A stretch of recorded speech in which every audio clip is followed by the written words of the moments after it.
ଦେଓଗାଁ ସରକାରୀ ବାଳିକା ଉଚ୍ଚ ବିଦ୍ୟାଳୟର ହୀରକ ଜୟନ୍ତୀ ଉତ୍ସବ ପାଳିତ। ମୁଖ୍ୟ ଅତିଥି ଭାବେ ଯୋଗଦେଲେ ଗଣଶିକ୍ଷା ମନ୍ତ୍ରୀ ନିତ୍ୟାନନ୍ଦ ଗଣ୍ଡ। କେନ୍ଦୁଝର ଜିଲ୍ଲା ଘସିପୁରା ବ୍ଲକ ଅନ୍ତର୍ଗତ ଦେଓଗାଁ ସରକାରୀ ବାଳିକା ଉଚ୍ଚ ବିଦ୍ୟାଳୟର ହୀରକ ଜୟନ୍ତୀ ପାଳନ ଉତ୍ସବ ଅନୁଷ୍ଠିତ ହୋଇଯାଇଛି। ଏହି ଉତ୍ସବରେ ମୁଖ୍ୟ ଅତିଥି ଭାବେ ଓଡ଼ିଶା ସରକାରଙ୍କ ଗଣଶିକ୍ଷା ବିଭାଗର ମନ୍ତ୍ରୀ ନିତ୍ୟାନନ୍ଦ ଗଣ୍ଡ ଯୋଗ ଦେଇଥିଲେ। ଅନ୍ୟତମ ଅତିଥି ଭାବେ କେନ୍ଦୁଝର ସାଂସଦ ଅନନ୍ତ ନାୟକ ଓ ସମ୍ମାନିତ ଅତିଥି ଭାବେ ଘସିପୁରା ବିଧାୟକ ବଦ୍ରିନାରାୟଣ ପାତ୍ର ଏବଂ ତେଲକୋଇ ବିଧାୟକ ଡକ୍ଟର ଫକୀର ନାୟକ ଯୋଗଦେଇ ବିଦ୍ୟାଳୟର ଅତୀତ ଗାଥାକୁ ବର୍ଣ୍ଣନା କରିଥିଲେ। ତେବେ ଏହି ବିଦ୍ୟାଳୟ ତାର ଜୀବନ କାଳରେ ଅନେକ ନାମକରା ବ୍ୟକ୍ତିବିଶେଷଙ୍କୁ ସୃଷ୍ଟି କରିଥିବା ବେଳେ ଆଗକୁ ଏହାର ଯଶ ବିଶ୍ୱବ୍ୟାପୀ ହେଉ ବୋଲି ଅତିଥିମାନେ ମତ ପ୍ରକାଶ କରିଥିଲେ।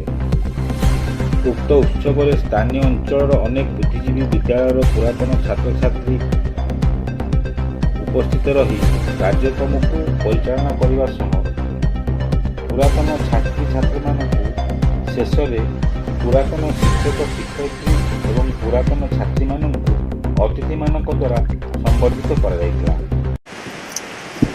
ଦେଖନ୍ତୁ, ଆଜି ଦେଓଗାଁ ବାଳିକା ଉଚ୍ଚ ବିଦ୍ୟାଳୟରେ ତାର ହୀରକ ଜୟନ୍ତୀ ପାଳନ ହୋଇଛି।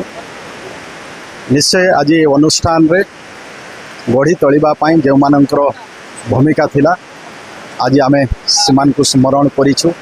ଏଠି ଏ ଅନୁଷ୍ଠାନରେ ଆଜି ଅନେକ ଛାତ୍ରୀ ଯେଉଁମାନେ ପାଠ ପଢ଼ିଛନ୍ତି ଏବଂ ସେମାନେ ଅନେକ ଜାଗାରେ ସେ ଆଜି କାର୍ଯ୍ୟରତ ରହିଛନ୍ତି।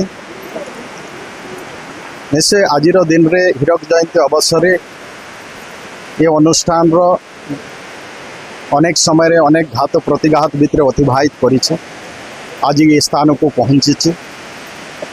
ଆଗାମୀ ଦିନରେ ଅନୁଷ୍ଠାନ ନିଶ୍ଚୟ ଆଗକୁ ବଢ଼ିବ, ଭଲ କରିବ। ଏଠି ଅନେକ ଛାତ୍ରଛାତ୍ରୀ ସେମାନଙ୍କର ଭବିଷ୍ୟତ ନିର୍ମାଣ ହେବ। ସେଇଥିପାଇଁ ଆମ ସମସ୍ତଙ୍କର ଯେଉଁ ଭୂମିକା ରହୁଛି, ବିଶେଷ କରି ମୁଁ ଧନ୍ୟବାଦ ଦେବି ଯେଉଁ ପୁରାତନ ଛାତ୍ରୀମାନେ ଅଛନ୍ତି ସେମାନଙ୍କର ବି ଭୂମିକା ରହିଛି। ଏଠି ଅନେକ ଏମିତି ବଦାନ୍ୟ ବ୍ୟକ୍ତି ଅଛନ୍ତି ଏ ଅନୁଷ୍ଠାନ ପାଇଁ ସେମାନେ କିଛି ଦାନ କରୁଛନ୍ତି। ଯେହେତୁ ଶିକ୍ଷା ହେଉଛି ବିକାଶର ଚାବିକାଠି, ଅଞ୍ଚଳରେ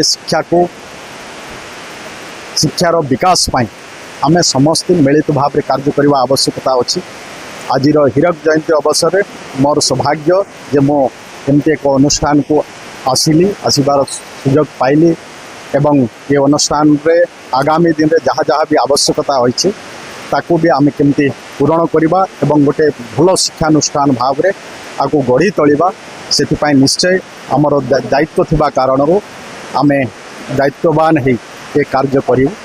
ବାସ୍ ଏତିକି ହିଁ ଆଜିର କାର୍ଯ୍ୟକ୍ରମରେ। କେନ୍ଦୁଝରରୁ ଗଗନ ବିହାରୀ ଦାସଙ୍କ ରିପୋର୍ଟ।